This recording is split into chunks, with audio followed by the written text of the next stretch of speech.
As we age, we should be more aware of the potential health risks that are uniquely associated with both our age and the changing seasons. While people of all ages face specific health risks, seniors have particular health risks that need to be understood and monitored, especially in the heat of the summer. Here to share some summer health tips for seniors is Dr. David Kellen with Baptist Medical Group Live Oak, located in Gulf Breeze. Dr. Kellen, thank you so much for coming on today. Well, thank you for having me, Josh. I appreciate it. I guess a little bit about myself to begin with. I'm a primary care physician, which means after medical school, I did a 3-year family medicine residency program. I do consider myself to be from Pensacola. I moved here as a teenager. I am married. I live in Gulf Breeze. I have 2 middle schoolers who attend Gulf Breeze Middle School. I've been a primary care doctor at Live Oak Medical Associates as an independent physician for 20 years. And 2 months ago, we made the move to join Baptist Medical Group Live Oak, where we have become part of Baptist Healthcare. That's been a really good transition. It's been great for our patients, our employees, and our providers. Excellent. Obviously, as we age, our bodies evolve and our health situation may change. What are some health concerns that are present as we age? Well, I'd say the chronic health conditions that most people may have are such as diabetes, high blood pressure, high cholesterol, heart disease, different types of cancers. We see a lot of orthopedic injuries, and then there's psychological issues. But I think one of the things that we often overlook is deconditioning. People often find that they have a lack of interest in physical activity, or maybe they're even unable to do so. And that really leads to a change in quality of life. I think if people can get out and exercise for 30 minutes a day, that they will see a huge impact in their quality of life as well as their health. What are some ways that we can stay on top of our wellness and our overall health as we age? I would say physical activity and a healthy diet. So we all have to find different activities that we enjoy.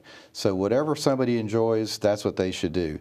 I would say most people enjoy walking. If you can get out and walk maybe 30 minutes a day, that's going to be great physically and psychologically. That really does help people's mindset. And then we need to focus on a healthy diet. Diets that are high in protein, low in carbohydrates can really be beneficial. It can help with a person's weight status.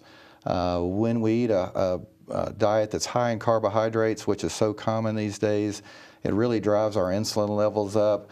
Insulin is what makes people sleepy after lunch. So we really need to cut out the breads and the carbohydrates and the potatoes and the French fries and focus more on a protein diet. Cutting out sweetened drinks is a great way to get rid of excess calories. That would be one of the best approaches. Okay. You know, all you have to do is walk outside to realize that summer is in full swing. And I'm curious what advice you have for seniors to maintain energy and sort of beat the heat. Yeah, we really have to focus on hydration and protecting ourselves from the elements, from the direct sunlight. So we need to keep water available. We need to continue to drink water frequently during the day. We need to maintain a good urinary output.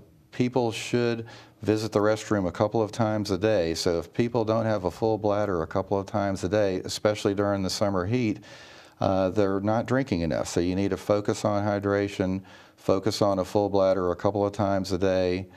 And then as far as sun protection, protection from the elements, wearing sunscreen is a great way to approach it.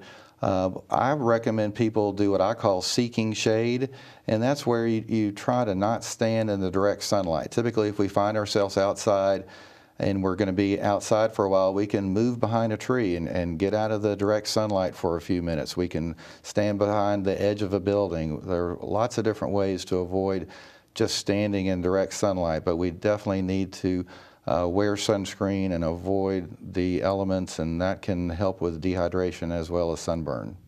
Elders are very dependent on their support system, be it family or friends. How would you encourage family members to support seniors during the summer? Sure, that is a big benefit to have family in the community. Falls are a big problem. I say it's one of the #1 problems for the elderly. One of the things that family members can do is to evaluate a person's home. Look for throw rugs that are out of place, different pieces of furniture that may make it difficult for a senior to move about their house. So really getting rid of tripping hazards is one of the best ways, because falls lead to a big change in a person's life. So falls with hip fractures, different types of osteoporotic fractures, compression fractures of the back, they really put people on a downward spiral often, and that often ends up in a nursing home, and it often shortens a person's typical lifespan. What health factors can increase the risk for seniors during the hottest months of the year? Yeah, that goes back to dehydration and sun exposure. So when we're working outside, we certainly will become dehydrated. One of the best ways to approach that is to do your activities early in the morning. So I recommend to people that they get their exercise. If they're going to go for a walk, do that early in the morning. Do more of the yard work in the morning. And then I recommend people do what I call seeking shade. That's where they try to avoid standing in the direct sunlight for a long time. If you find that you're going to be outside, you can typically move somewhere where you have a tree blocking the direct sunlight on your face. And that's a great way to avoid dehydration and sun damage. Now, what should aging adults do if they are faced with any of the symptoms of a heat-related health problem? Yeah, absolutely. So July, August, those are certainly months where we see people have lots of problems such as that. So if somebody has any kind of symptoms of a heat-related illness, such as lightheadedness or dizziness, or if they've passed out, or if they have cool, clammy skin, or nausea or vomiting or diarrhea, those are all signs of heat-related problems. So they really should move to a cool, dry place. They should drink some cool water. They should contact a family member and seek health care. And if there's no one available, they should contact EMS and get seen in an emergency room. Just one more quick question for you. What summer safety tips can you offer for any member of the family that you treat? Sure. No one's immune from the heat of the day, so family members certainly can have the same problem. So for them, I would recommend seeking shade also. They need to wear appropriate clothing. Very often, if you're going to be spending the day working in your yard, you ought to wear long sleeves and hats, and take frequent breaks, drink fluids, stay hydrated. We all need to follow the same instructions, basically. Definitely. Well, it's an important topic, especially as it gets hot. Thank you so much for your time, Dr. Kellen. Well, my pleasure. Thank you for having me.